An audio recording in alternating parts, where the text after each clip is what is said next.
Have you ever noticed that when you're in the bar and some drunk guy's talking, the less he knows what he's talking about, the louder he talks? Have you ever noticed that? Hey, good evening, everybody. We are 2 seconds into the podcast, and David Griggs has already been muted. I'm your host, Chad Sherwood. Welcome back to the Hoops HD Report. This is our weekly podcast where we go over anything and everything going on in the college basketball world. Again, joining me over there, muted already, is David Griggs. Off my other side is John Stalika. In the second row below us in the middle, we have John Titel with Matt Sikowski and Joby Fortson off. And then we have joining us as a blank screen with video difficulties, apparently, is Lee Del Vecchio. First time we've had you on, I think, all season, Lee. Welcome back. Yeah, I'm so, first of all, this is like being in Hollywood Squares. It's kind of interesting. Brady Bunch. We're going Brady Bunch here. Second of all, yeah, I'm the really boring one, but I'm not the drunkest one, so I've got that going for me. I think John T would make the perfect center square here. Yeah. Okay, I'll take John Titel for 1,000.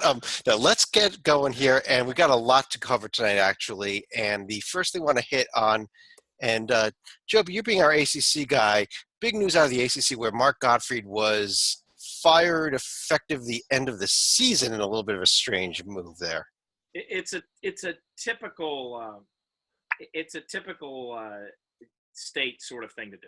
I mean, to be very honest, they unfortunately, and they've won 2 national titles, at least in my lifetime. That shows how old I am. They are a solid program. They make the tournament a lot. Under Gottfried, they made a lot, but they always look down the road and see Duke and Carolina. And so they think that they should be Duke and Carolina. It's not the way you should be looking at the world, guys. You should be very happy to be Maryland. You should be happy to aspire to what Virginia's doing right now. You're not Duke or Carolina. And so when Herb Sendek, Gottfried falls short, they say, oh, we can go out and get Greg Marshall. This is a name thrown around. That's ridiculous. Greg Marshall would be insane to leave Wichita State to go to State right now. Well, if you don't like Gottfried, keep him on to the end of the season. Let him go. Let the season play out. It's been I'm sure the fact that Smith came in highly regarded and has not delivered better than a 3-10 record in the conference was a big factor. But let the season play out. Fire your coach if you hate it, and get a solid coach to come in. You can probably get a guy off UNC. Name your location to come there. Well, John T, let me ask you this. I mean, he had some pretty decent success there, not by maybe Duke Carolina standards, but by solid major program standards. And do you think this was a little unfair for him? I mean, yes, he kind of lost the team this year. They are 3-10, but we're in an ACC where 3-10 right now is still on the bubble. Agreed, but I think you have to understand he's had success everywhere. He started out at Murray State in the mid-'90s. All he did was win 3 straight conference titles and make the postseason 3 straight times. Then he goes to Alabama, makes 7 straight postseasons in the middle of a decade-plus run where he finished with a winning percentage over 60%. Then he comes to the Wolfpack, makes the NCAA tourney, and wins a game for 4 straight years before having some recent downturn. 16-17 last year, missed the postseason, and a 500 record this season. He is certainly having a bad season. I don't think that's up for debate. However, I don't think it's his fault, and he's a good coach. So I think the Wolfpack are going to learn the hard way. You can't just plug someone in. This guy's a good coach and deserves another chance, I think. I disagree, John. The key word there is learn the hard way. I don't think NC State's going to learn a damn thing. They're going to keep being ridiculous and for the rest of eternity. Yeah, I mean, if you take a look at the 2 lesser Tobacco Road programs, it's interesting the dichotomy between Wake and NC State. Wake is a lot more comfortable and secure with their place in the world and generally less crazy. And it's paid off for them. They don't fly off the handle. They waited. Look, if anything we've talked about in the past, we've joked that they waited too long to fire people, but they've done a pretty good job usually of making hires, and the program is in a stable place. Whereas NC State, look, I don't think Mark Gottfried's a great coach, but I think like Joby said, right, it's such a State thing to do. Like, you need to fire him now, but let him coach. Like, what is that? And you were leaking that you were trying to hire somebody else in January. Like, what? Just be normal. just be normal for a little bit. And is it too early to feel bad for Kevin Keats, who will probably, I would guess, be the next coach? He's currently the coach at Wilmington. He coached under Pitino at Louisville. He's done a great job there. I mean, the only thing Morris State will be when they screw it up inevitably and they lose him to, like, if Larranaga retires and Miami ends up getting him. Well, I would just say, Archie Miller is an NC State alum, but I don't think he has to be crazy to go there. But no, the I State think thing Keats would be crazy instead to of go going there. after Kevin Keats, they try and get Archie Miller, and if he strings them along just for leverage, because it certainly wouldn't be for any other reason to do that, or Greg Marshall, and by the time they get strung along, Keats isn't available, and they're back at square one. Matt, you had a comment on it as well? Yeah, I don't think State handled it super well, but I think the ultimate decision is actually the right one.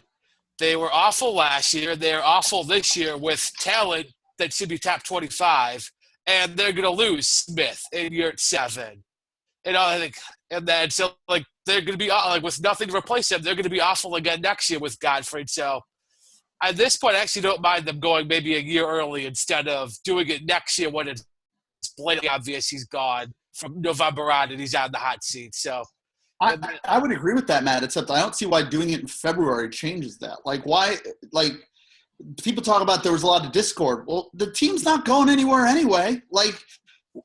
This is going to turn around to what? Finish 500? They weren't going to be near any tournament. I don't get doing it now. And I feel like seemed to be a lot of issues in terms of a lot of guys leaving and transfer issues. I think that was as much of a problem as the success, because as we've mentioned, he won more there in terms of the postseason than a lot of, you could argue anybody since Valvano. I'd have to actually look it up, but he's been pretty successful by their standards. I think this was a lot of behind the scenes discord as much as anything else. Well, we could go about an hour here on Coffee, but got a lot more we've got to get to. But Yeah, John, I just want to say one comment first, and then David also. Yes. Yeah, I was just going to say, if you don't go with Kevin Keats, there's another guy in the UNC system over in Greensboro, and that would be Wes Miller. The only problem is NC State going to want to hire a former Tar Heel as their head coach. Yeah. That's right. David? Yeah, my thing is, once the season's over, we do, the May, June. I hope that in the June podcast, we're talking about how NC State still has not hired a coach, because that would also be such an NC State thing to do. That was my only. All right, let me go ahead. I'm going to pull up some of the standings here. We're going to go through each of the conferences. I'm going to start tonight in the Pac-12. It should be coming right up on the screen now, where we had huge news coming last night as congratulations, Oregon State gets that first conference win. Okay, but on a more serious note, let me start with you. You being our Arizona guy, and they had a heck of a trouble getting past Washington, but they did have a couple injuries for the game, though. They did. They were missing Kadeem Allen, the point guard, with a dislocated finger, and Dusan Ristic, the big man. Thank God that Lauri Markkanen decided to turn in the game of his life with a huge double-double, and that the rest of the team was able to pick up the slack. By the rest of the team, I mean the 6 or 7 man rotation. So hopefully they can bounce back, because as you can see on the right side of the screen there is a lot of games looming this weekend that are going to be huge for them. Yeah, the host in USC, and then the huge one Saturday against UCLA in a battle of 2 teams fighting for a 2-line, if not higher, in the tournament. But we also had a few other results in the Pac-12, including Matt. Let me bring it here. Cal. Their tournament chances took a big hit on Friday night when they lost their game to Stanford. Yeah, that one, basically what you had going for you is no real bad losses. To lose that to at least a questionable Stanford team was not a good look. And now it makes a game this Wednesday against Oregon, I think, must win, because somewhere there's going to be a couple of slip-ups in championship week, whether it's say Wichita State in the Valley, maybe Middle and CUSA. And somewhere I think a couple of bids will be stolen, and that might well be Cal's bid if they lose on Wednesday. Well, the other big result from the weekend, Lee, let me bring it here. UCLA beat USC and really just pounded them. And now Where does that put the teams like UCLA? I think we have an interesting battle here come tournament time because only one of these three teams here between Arizona, Oregon, and UCLA can end up in the West region. And I think in my opinion, they're pretty tight, but I'll get your thoughts on it. Yeah, I mean, for me, it's the UCLA USC series this year was interesting because, none of us, a lot of us really doubted USC for a while. I mean, I know they were number one in Ken Pomeroy's luck rating, and for good reason. I know that the out of conference was not great for USC. But then they went out there and they were really, really solid in the home win over UCLA. And then on Saturday, what we thought would happen in the first game happened, and they got the absolute boat raced.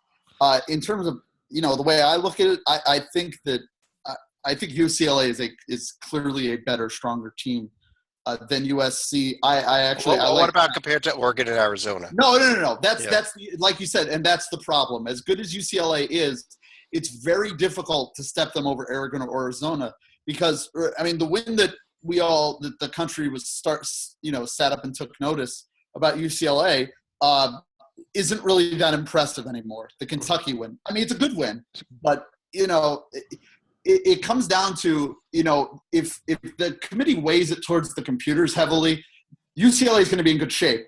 If they look at it beyond the computers, they're going to realize Kentucky's not nearly as good, I think, as the numbers reflect.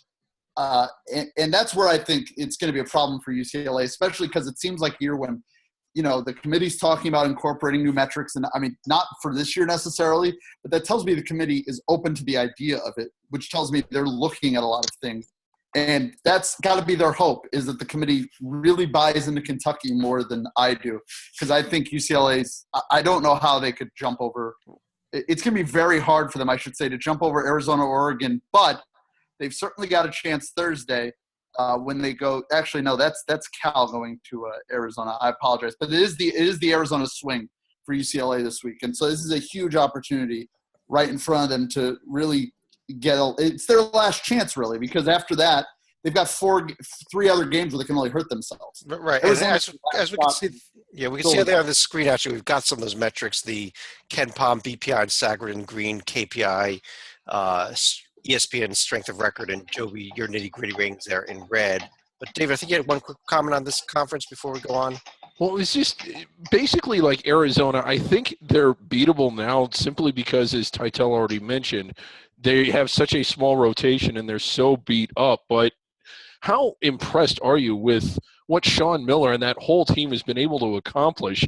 It's impressive enough on its surface, but when you look and you see how limited their personnel has been all year long and they're still putting this out, just what a year from Arizona. And if they can get healthy and get everybody not suspended and, to quit drinking like I do and things like that, this is going to be – how good can this team be? Well, let's go ahead and switch over to the ACC here. Joby, I know you don't want to do it, but we've got to do it. Virginia were just, as we came on the air tonight, they just lost their, fourth straight game, losing at home to Miami tonight. They were in line to be the ACC regular season leader 4 games ago. Wow. 8-7 in conference now, tied with Syracuse. Yeah, well, the fact is they've had some unlucky breaks. They've lost. Yeah, they lost on a last-second shot to Florida State. They lost in overtime to Pitt, Virginia Tech, and now Miami. So overtime's not their friend. But in each case, they had a 7-point lead tonight. Late. They had a double-digit lead late against Virginia Tech, and this team is not scoring right now. It's not. It was scoring early. It had the most efficient. Ken Pom had him as one of the most efficient offenses earlier in the year. That has to be completely going away. They have 33, as you see up on your screen, adjusted offense. Used to be 1. The defense is still playing well. They still can do those sort of things. But when you only score 40-some-odd points, you're going to lose most of your games. Yeah, well, there is one team slower than them somehow in the nation, but they are 350 in tempo. They can get out of it if they find their shot. I would suggest putting it's a risk because he's not as strong defensively, but you got to go with Kyle Guy and Jerome and let the freshmen see if they can shoot you out of it. Parentes looks tired. This is a bad time right now, but the fact is do you really want, let's say Virginia falls to a 7, 8 even, with, some, because they still have Carolina left at home. If they start falling down the line dramatically, do you want to be that team that faces them if they find their sea legs in the tournament? They don't. They're the perfect team to face because you'll beat them. But if you watch out, because they still play an unusual style that's tough to prepare for if you haven't seen it over and over again.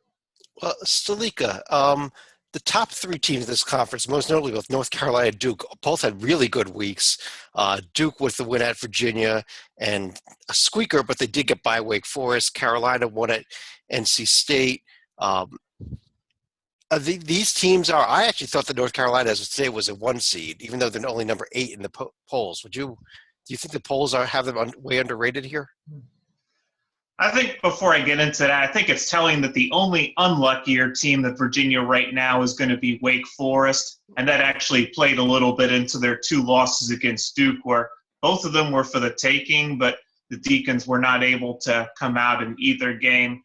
But that being said, I am a little surprised. Did a ball stop on a cylinder? Did a winning shot literally stop? See, I would argue, Wake Forest was trying to lose that game. Wake Forest, luck is definitely not there for them. them. There's luck, and then there's Wake Forest was just a disgrace in the last 2 minutes of the game. You won't believe this, guys. I was screaming at my television watching it. It was just, I find that to be the least surprising thing I've heard. I can't feel bad for a team that does the things they did in that game. But sorry, I interrupted as usual. That's okay. Yes. Let me just get back to North Carolina here. I mean, I know they're only about 7th or 8th in the polls, but I think you're going to begin to see many bracketologists have them up on the 1 line thanks to Baylor's 2 straight losses. But at the same time, I think whoever wins the ACC is going to wind up at the top of or at least the bottom of the 1 seed line anyhow. But I guess my other question would be, Chad, as far as natural regions go, would that be the East region for the ACC, or could it be the South region? Well, if they are going to be the 4th 1 seed, it's going to be whatever region's left over. And if we're looking at Kansas, Villanova, and Gonzaga, the ACC champion will end up in the South. So it may not matter. But one of the reasons I asked that is because would it be better to be the last number 1 or maybe the first number 2 going east? Well, the last number 1 in this case. Yeah. Well, real quick, I agree with the idea of Carolina as a 1. I mean, they've got a bunch of losses, but they put absolute beatings on people. They put beatdowns on teams at a regularity more so than I think anybody near the top other than Gonzaga, who's obviously in the West Coast Conference. I mean, they're a scary team. Now, because they're North Carolina, they're very prone to, throwing games away, but they don't have a really – I mean, Indiana's fallen apart, but, I mean, is that really bad loss? And I'm a defender of Georgia Tech, so I won't say that's a terrible loss.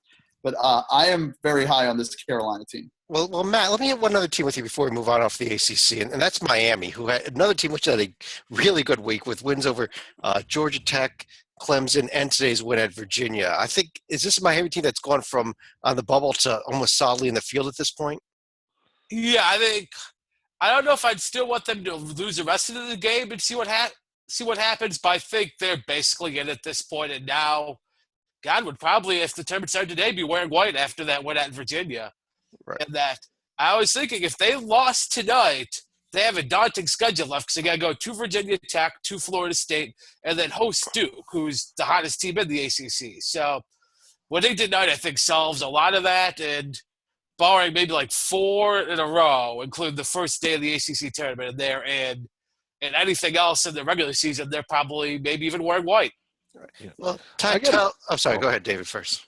Well, okay. Before we get off of this, well, go ahead because this is a different question. Okay. Well, I was just going to go to the highlighted upcoming games here, and we've got a few big. Well, then before we do that, okay. We have 2 teams. Well, one, Pittsburgh, that you put in the day. I still think you have lead in your house. But another one, Clemson. We're starting to see those teams projected in by either like John Teitel's been putting them in, other bracketologists. That is categorically low. Like when you are 6 games below 500, you're just not in the tournament. are things so bass-backwards this year that we might see someone 4 or 6 games below 500 inside the bubble? Well, let's ask that Titel because you just called him out on that. So, John T., you got an answer? Calling him out, asking questions. I'm calling you out. Not a great one. I mean, there's certain. I mean, it's no shock to say they're trending downwards. Just look at all the losses. I don't think they're dead in the water just because if you look at the red and green numbers, like they're not atrocious. Granted, they need to get some wins. They can't just keep going win-loss, win-loss, win-loss. But you can't tell me that if Pitt beats Carolina that they are far outside the bubble. I think they're right on it to begin with. I don't think they're going to beat Carolina, but the fact that they have these wins to get, whereas a team in a minor mid-major conference doesn't have these chances. So they obviously have to take advantage of the chances. I could see them being put off the bubble. Like, they're not great now, but they're literally, I think, one great win away from getting right back in the mix.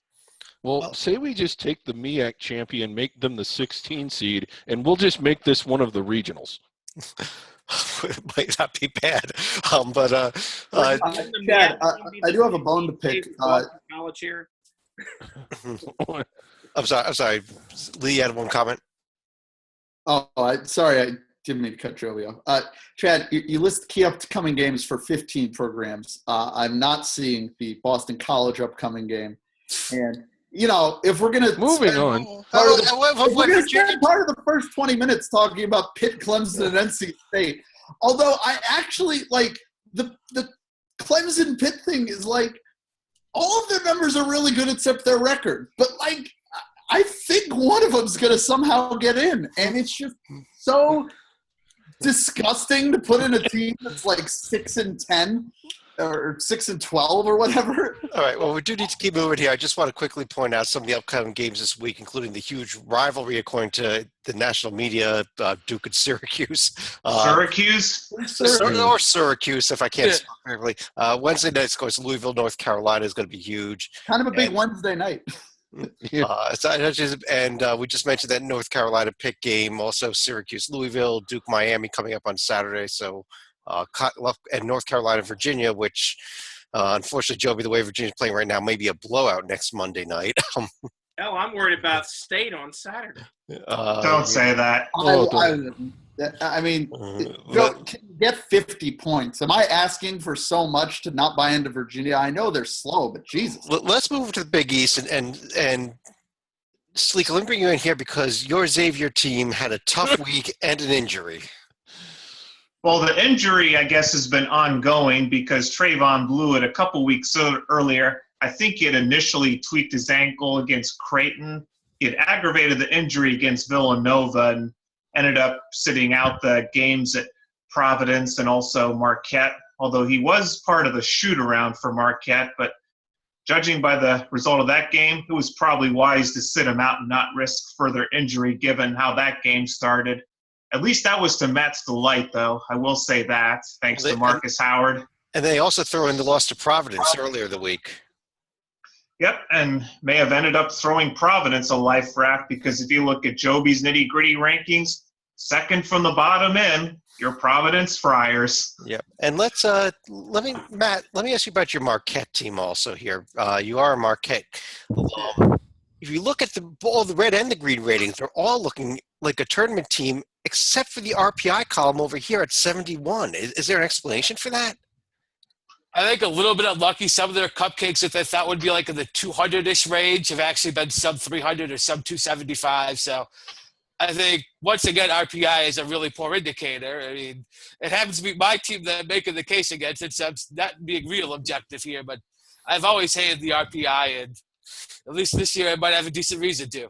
Yeah, Western Carolina is really crushing them in terms of teams that are bad. That you might have thought Howard would be bad, but I don't think many people would have thought that Western Carolina would have 2 wins this calendar year. It's a problem. Well, in terms of the Big East, the question here is how big is this Big East bubble? And Titel, what about teams like Marquette, Seton Hall, maybe even Providence? How many bids are we looking at here, do you think, out of the Big East? I think of those 3 teams, Marquette, Seton Hall, Providence, I think at least one is getting in. I don't think all 3 are. It goes back to the argument from the Pitt-Clemson thing. I mean, that perk you get of playing in a high major conference is that even in late February, there's still big wins available out there. Granted, you have to take advantage and get them. But if Seton Hall beats Xavier, if Providence wins at Creighton, I think they are making their argument for them, but they have to do it on the court by winning the game. I think that's a matter of when Seton Hall beats Xavier, not a matter of if at this point. Oh, Xavier has looked putrid. David, here's an upcoming schedule in the Big East. Is there any specific games you're looking at other than Xavier's 2 matchups here with Seton Hall and Butler? Well, yeah, I think those are 2 of the biggest ones. That Marquette at Providence game is pretty good because Marquette still has a rather weak RPI, but their profile is pretty solid. Other than that, they add that road win. It's pretty good. I'm anxious to see. I don't think it's going to be close, but the Butler at Villanova game, I mean, it's a certain 1 seed almost against a protected seed. Even though Nova's at home, it's going to be interesting to see how that one comes out. But Providence Creighton, another big one that John Titel already mentioned, because, again, Creighton trying to still establish themselves without Mo Watson, and Providence inching closer towards the bubble. They get that one. Their profile's looking a lot better. Right, and, of course, the Creighton-Villanova game as well. So Villanova with 2 home tests, but at least tests against teams that look like tournament teams and actually the second and third place teams in the conference. But And the I'm Creighton starting to game think is this also at Wells Fargo. Yeah, and I'm starting to think this Nova team, I mean, I watched them last year and I've watched them this year. I'm starting to think they're pretty good. Titel, let me turn over to the Big Ten here, where talking about injuries, we actually had 2 major ones this week. For Maryland, Michael Swanskovsky, if I pronounce his name correctly, who has been in and out of the lineup all season, is now done for the season. But even bigger, Michigan State suffering another huge injury with Aaron Harris out for the year. It is a long list all season long that is not getting any better. We've seen, I think the biggest Big Ten injury all year is OG Anunoby, as I think that's going to make the difference. Perhaps in Indiana making or missing the tourney, parentheses, they're going to be missing the tourney. Yeah, it seems that there have been a ton of injuries this year. I don't see Harris maybe. I mean, he's a big part of the team, but I think that when Miles Bridges was out, that's when they really took a downturn. And again, like, if you can't beat Nebraska at home on Thursday with or without him, then you shouldn't be in the tourney anyway. Well, we need to talk about Nebraska. We are not going to talk about Nebraska, but Lee, let me give you a shot here to talk a little bit Big Ten and a couple 4 of losses by 2 points or less. They really should be. Lee, how about a team in the middle here in the Big Ten, though? A team like this Michigan team beat Wisconsin this week, loses in overtime to Minnesota, kind of been in our fields, out of the fields all year. Do you think they finally turned the corner now? I think they have. I mean, the loss, at Minnesota hurts, but I'm kind of high on the Gophers. I mean, it's a really solid resume. I think it's a much stronger non-conference, I think, than a lot of people might have anticipated being in the preseason. I thought they did a pretty good job with the scheduling of that, top 50 strength of the record.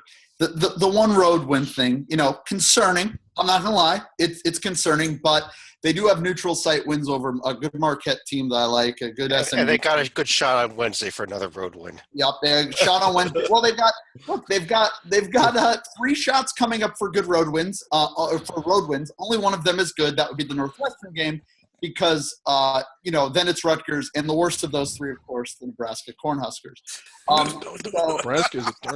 Nebraska is 5 points away from having. It feels like it's a program people nitpick just because Beeline's so different with his style and with his recruiting. But, I mean, the losses they have, by 4 at Wisconsin, by 8 at Michigan State, when Michigan State was getting kind of hot.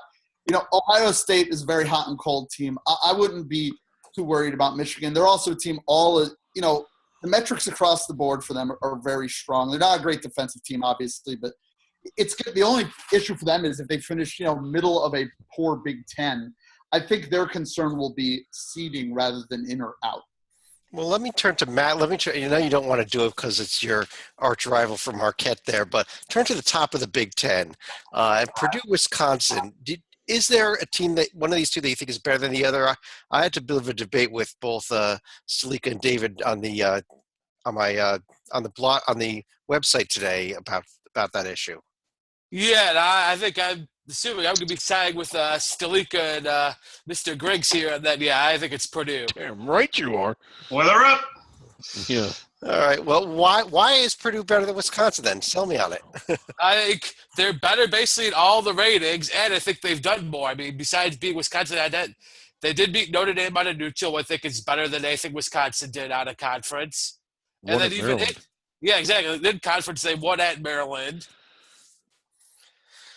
Yeah. I just want to say, it's great that we don't get a home and away in Purdue, Wisconsin, because we had to make sure that we got, Rutgers and Penn State squeezed into the schedule here. That's good. Good for everybody. I'm not bitter about it. It's just Joby, let me get you back in here on the Big Ten, and especially to look at some of these upcoming games. Is there something specific you're looking at here? Yeah, we've already been mentioning Michigan. We're going to this Saturday is the day where you look at it. It's going to be Purdue at Michigan. We're going to find out maybe the Big Ten champion that day. If Purdue can walk into Michigan and win in Chrysler, that's outstanding.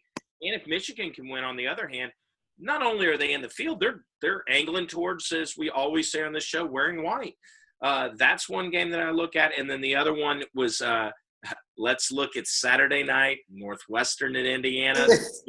Can we officially put Northwestern in this field and kill the Hoosiers and maybe Tom Crean's career as coach there? Well, it may not matter. It may matter when they lose at Iowa on Tuesday before that. But it's come to this for Indiana. A must-win Saturday night game against Northwestern, where they're probably the clear underdog. I mean, it's by the way, we're going to talk, we talked about the Pac-12 earlier. That Arizona loss to Indiana, that could be a bad loss in terms of the top of the bracket. That could really hurt them, as well as obviously kill Indiana's. Tom North Carolina lost to Indiana too, Lee. I mean, that's true. I would argue Tom Crean no longer coaching in Indiana helps Indiana. So in many ways, a loss would help Indiana and hurt Arizona.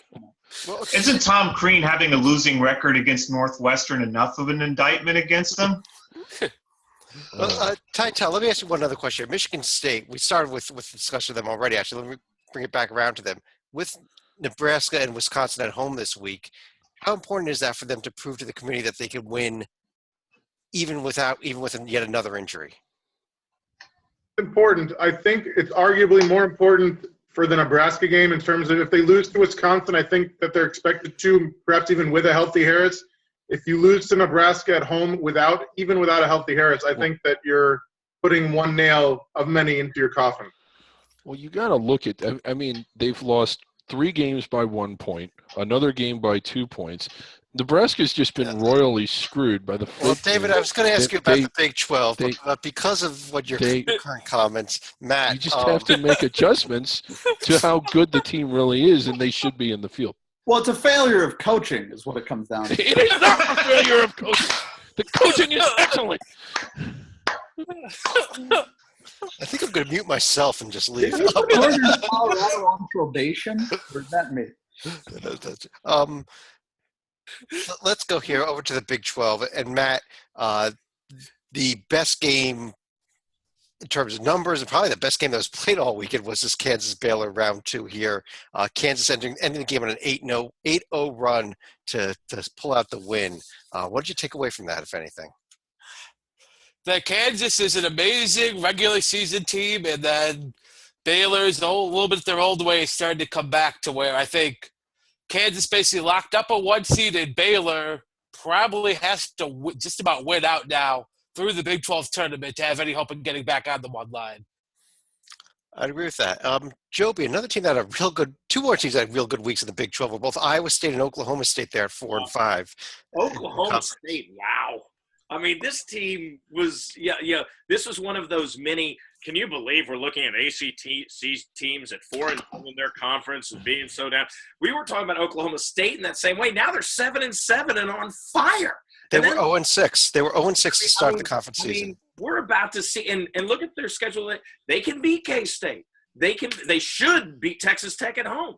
I think that 9-7, the way they're playing isn't outrageous, though we're going to see a lot with that Kansas State game. Oklahoma State, one of the hottest teams in the country. Give them credit. No, I wouldn't want to play them right now. Oh, wow. Oklahoma State, yeah, I'll give them. And Iowa State, I'm sorry if we get, I'm sorry if we get lost on that. Iowa State has solidly built themselves into the field, whereas there are other Big 12 teams slipping. Segue to TCU. Well, TCU. Let me ask you that question. TCU.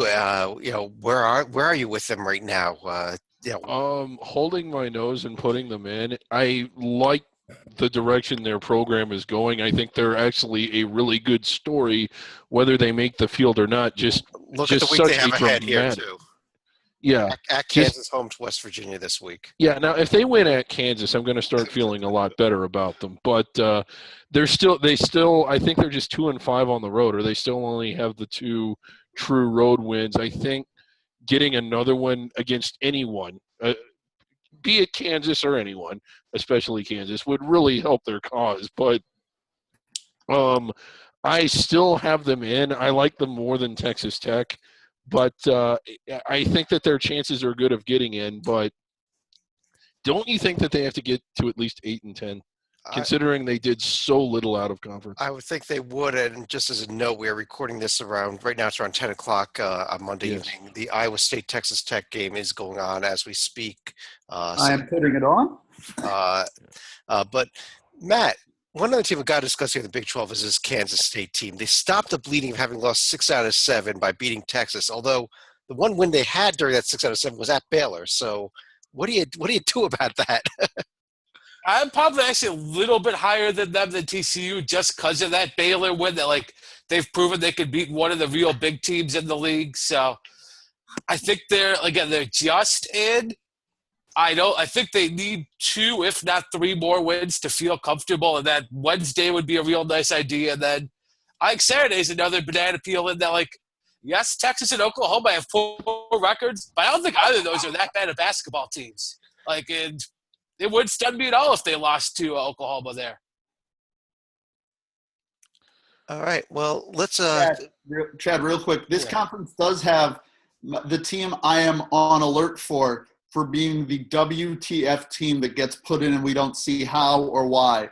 And they are playing right now. If Texas Tech somehow gets in this field, I'm done. I'm done. That's it. Well, I disagree with you because I've got Texas Tech barely out of the field right now. I think they're right. That's my point. They're just close enough to be the most dangerous team in the room. And I wanted to make a case for them like my other past insane cases. I can't. I mean, look, it's great that they won at Richmond, but that's their only road win. And the rest of the season for them is not easy, obviously. Home tonight with the Iowa State game. They need this game. They gotta win at home against Texas. And then the road trips are at Oklahoma State and Kansas State. How the hell they're going to stop Oklahoma State, I have no idea. But well, Titel, here's the week ahead coming up in the Big 12 where almost every game is important if you look at it. Is there one that really stands out for you? I would say West Virginia at Baylor. I know it's a week from tonight, so it's arguably not this coming week, but it's not going to hurt either team because I think they're both solidly in the field. Baylor's strength of schedule, I wish it could go higher than 1 because it's so ridiculous, both non-conference and conference. Huge chance for West Virginia, but I think that Baylor is going to get back on track, although they should not. If they sleep on that and use the Iowa State game Saturday as a trap game, they are going to get bit because Iowa State, I think, is for real. Well, Matt, we started the show talking about injuries. The one other one that came out, I think almost a full week ago now, though, but came from Florida where one more guy, Igbono, is done for the year for them. How bad do you think that will end up hurting the Gators in the end of the day? It hurts them because you need to have some interior depth, especially in the tournament where the whistles are even more unpredictable. And so if their other big guy, Kavarius, is not a bad player, but if he gets some fouls, all of a sudden they have to start playing some lineup combinations they've not played all year, and that can throw you off. And given that I think they're going to be something like a 4 seed, there are some good teams on the 13 line that can come up and get you. So if you see Florida as a 4 seed go out in the first round because of some weird things, that might be why. Well, Joby, who do you think winds up winning the SEC now? We've got Florida and Kentucky still tied, but Florida with the injury and Kentucky just has been winning games but has not been impressive at doing it.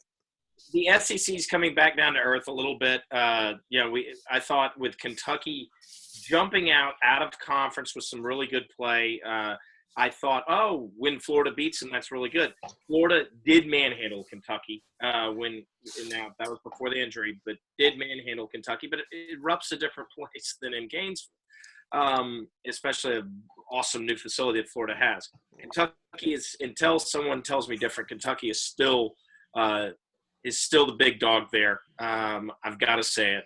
Kentucky has got to be the team. They've got more talent. They've got, and Monk is a hell of a player. If he gets off, goes for 40 some odd, it's tough to beat them. Well, Stalika, you've been a big South Carolina fan all year. Are they doing the same thing they did last year and completely collapsing? They go 0-2 this week, losing both to Arkansas and then to Vanderbilt. What gave it away? My haircut over the weekend when I told the barber, give me the angry Frank. There you go. Yeah, you got the Frank Martin look going on too. So what's your thought, being that you commune with him a lot? But if you heard his, some of his post-game comments after the Arkansas game, there were some danger signs from what he saw in practice.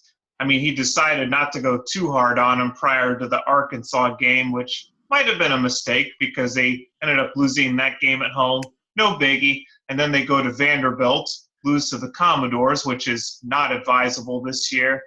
And now they're coming up on another dangerous 2-game stretch where they go back to the Swamp for a rematch with Florida, and no rest for the weary because then they're coming home against a hungry Tennessee team. So if you remember the Alabama game, that was one they've already lost. So if they suddenly drop to 10-6, then they're starting to creep closer to the bubble, but at least with a stronger schedule compared to last year.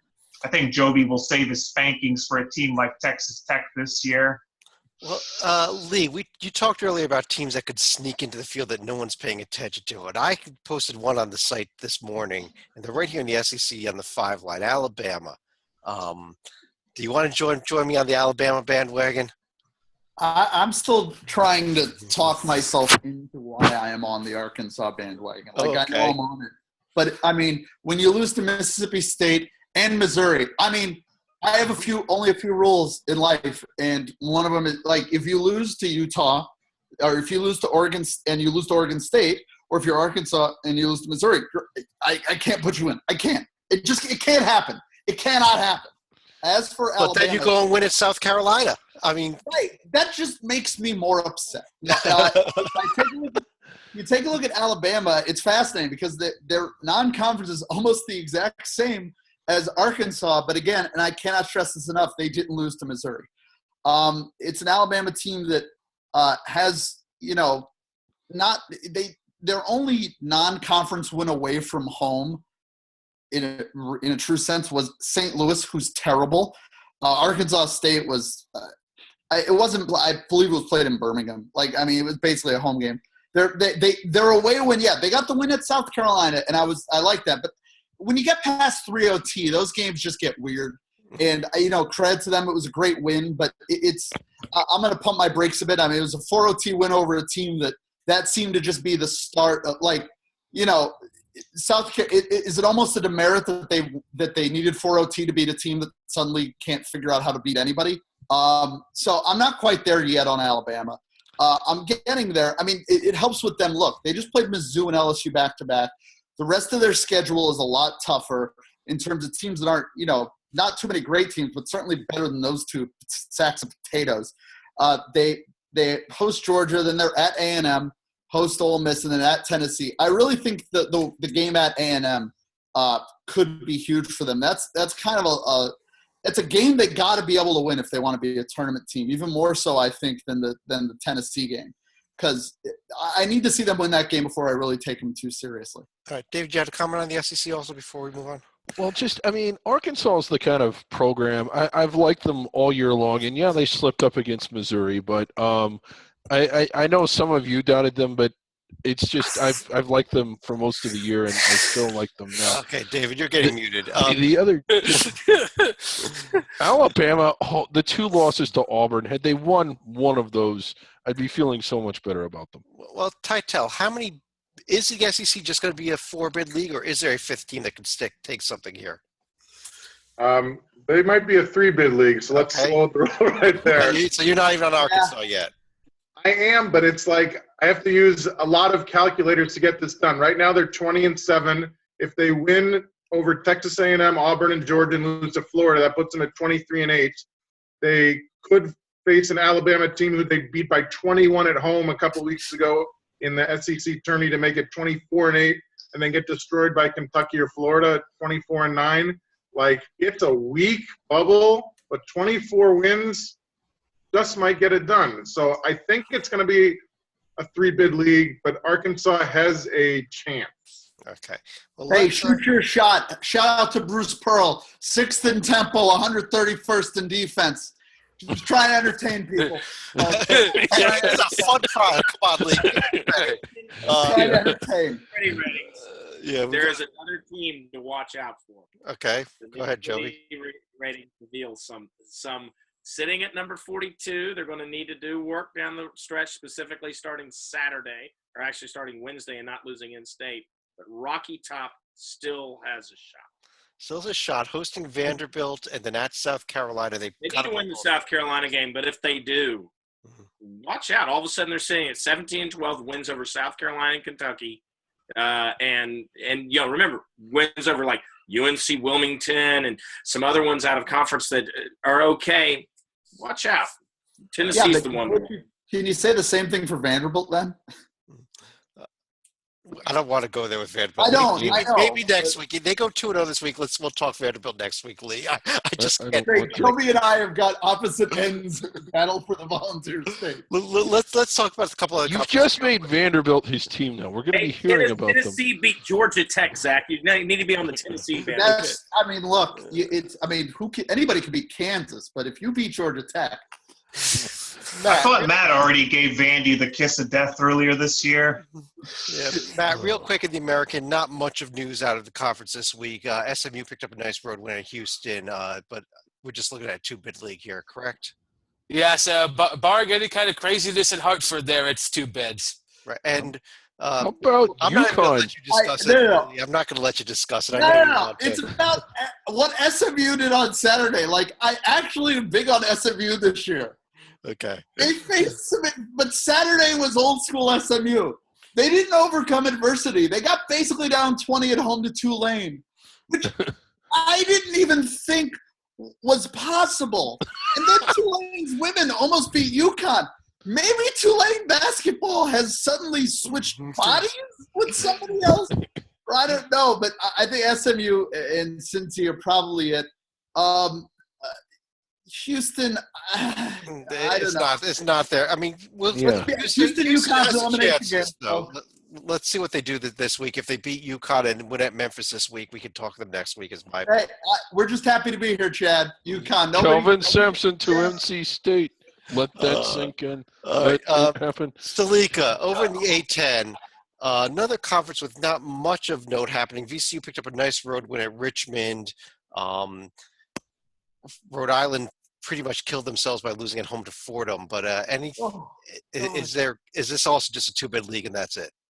Dayton was also playing with fire against St. Bonaventure. They managed to get down 15 points in the first half before being able to come back and actually win by a comfortable margin. I mean, they've got to look out for Davidson because that's one of those alligator holes that the puppet likes to talk about. Who knows how Jack Gibbs will be able to do against the Flyers, but I think we're all just counting down to when VCU and Dayton have their second matchup in Dayton. Titel, would you agree with him? Is that all it comes down to? Is we'll see how this plays out, but it's a 2-bid league? I think it's almost a slam dunk that the 2-bid league. I will be getting on the subway to go watch Dayton when they come to play GW on March 4th to see them in person and give you the true scouting report, but I agree with what Stalika said, 2 bids. Okay. Dad, I'm done with Rhode Island as a state, as an existence. It doesn't exist anymore. How many years? Connecticut and Massachusetts, okay? How many years do we need to do this? Rhode Island, I want to like you.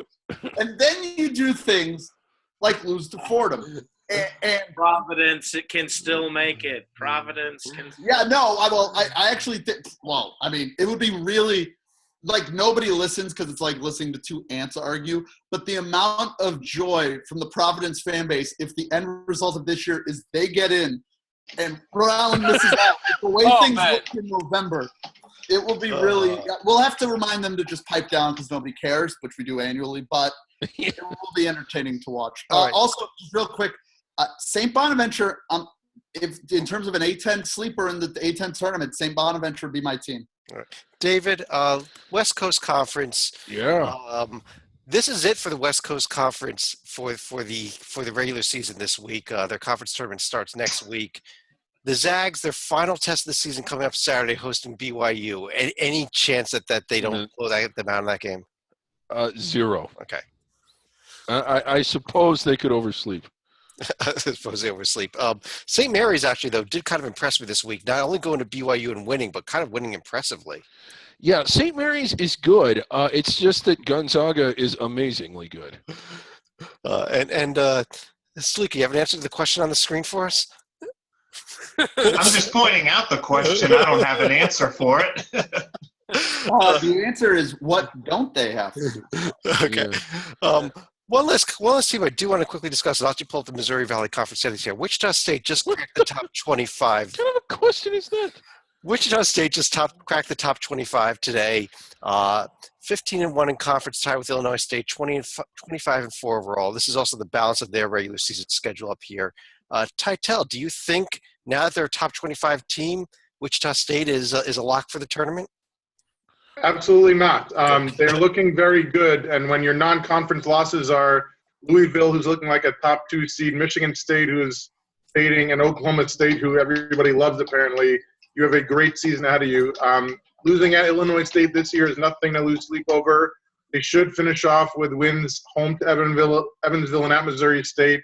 If they can take care of business in the conference tourney and end up like 29-4, that's a lock, but we're not there quite yet. Okay. See, I'm hot takey. I think if they lose out, they're wearing white. Like, they're good. They're really good. And what I also think is we each need to chip in $5 here. Have you been drinking? We each take a team 3 or below, because if we know one thing about Arch Madness, there's no way we're getting Wichita State, Illinois State. That would be too simple and make too much sense.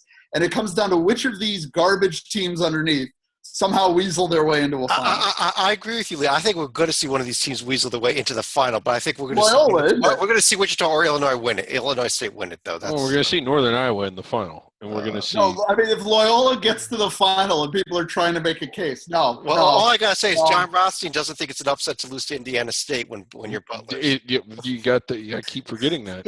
Wait, what year is this? Is it 1979? I was trying to think of crazy things John Rothstein had said this year, and I couldn't remember that one. I thought Lee was going to say 1985 as it relates to Loyola and their Sweet 16 run that year. Highest ever for an MCC team. That's a very good point. It's a Loyola team that's struggling right now. Lost 5 of 6, but, they'll win 3 in St. Louis somehow. We're really getting off topic here if we're talking Loyola Chicago basketball. So let me turn to you for some final thoughts. And Matt, let me start with you. Any other thoughts about what we've seen this past week and what we've got coming up ahead of us? I'm going to say I think the whole thing looks cut and dry. We were pretty much in agreement on Thursday, but somehow, someway, I still think there's going to be some craziness in championship week, and at least a couple of these teams either sneak in the field and make a strong case for discussion. Say someone like a Middle Tennessee is going to lose in the conference tournament and get into the at-large pool. All right, Stalika. I think it bears repeating going back to Mark Gottfried. I mean, it's pretty early to announce he's going to be dismissed, but I suppose in his defense, I mean, who's going to want to take that NC State job knowing that if you underperform that you're could be canned mid-season, because that's something that you usually should be saved for, let's say, shenanigans like you would see at Rutgers or who knows where else. Okay, and Joby, your thoughts? Well, it's been well documented that you really don't see many teams below 500 in their conferences making tournaments. It's the worst case that we constantly point to is Florida State with Bobby Sura going 6-10. And a very loaded ACC. this year the ACC and other conferences like the Big 12 and maybe even the Big East could have a plethora of losing teams. I mean, coming into the field, and that is an indication of 68 teams versus 64, but it is also an indication that the bubble is just really unusually weak for the mid-majors. You don't have mid-majors popping up. And, yeah, even if there's wackiness in championship week and middle can get a bid, or Wichita State can get a bid, or Dayton and VC both losing something like that, you're still only talking about 3 bids. Usually there's like 5 or 6 like that. So I think we're going to see a record number of losing conference record teams in it.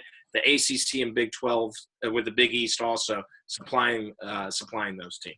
And I think, Joby, just to follow up on that, we may start hearing these calls, and actually I heard Joe Lenardi mention it today, for should we require everybody to be at least 500 in their conference to make the field?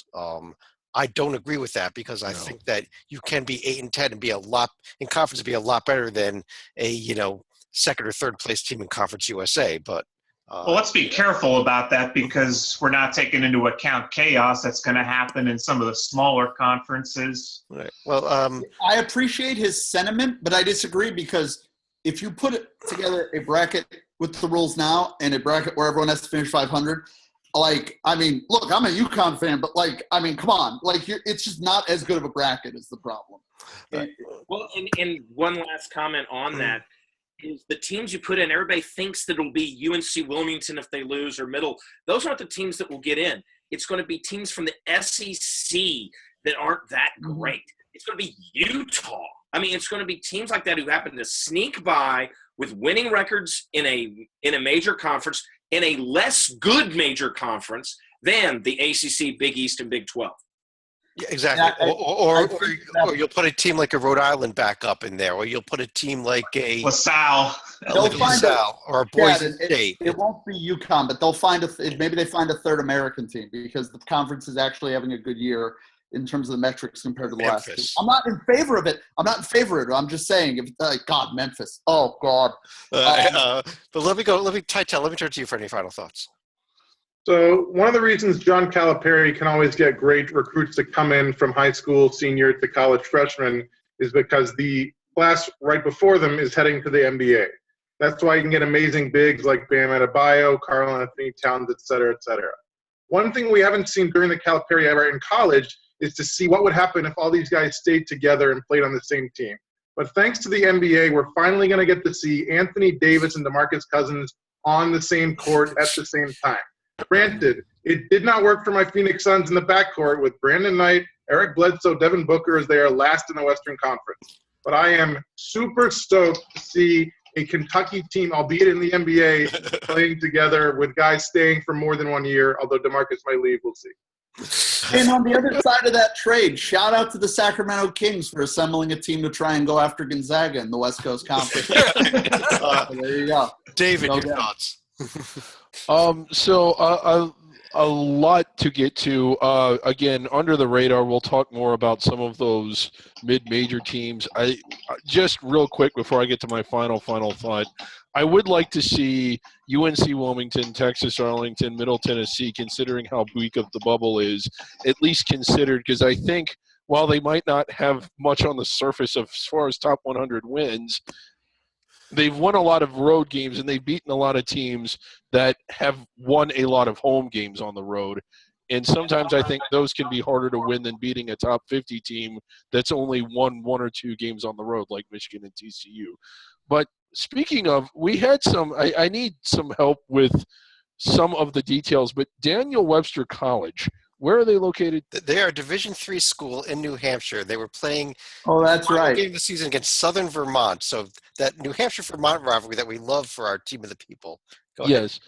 And I think with about 14 and a half minutes to go in the second half in what was to be the last game for Daniel Webster College of the season, and on top of that, not just the last game of the season, but the last game of the program's history, because the school is closing at the end of this academic year. Is that right? Correct. Okay. Gets into a brawl that stops the game. They have to forfeit the game. Now, that's pretty outrageous. Getting into a brawl, having a game forfeited in your last game of the season when your college is closing. Well, 2 of their players got arrested for assault, and they pretty much deserved it. If you saw the video, if you haven't Googled it, and because it was seemingly unprovoked, and it was the 6th game they've had to forfeit this season. That's the best part of it. Now there are a few signs here that things may not be going well. They got into a fight. They had to forfeit the game.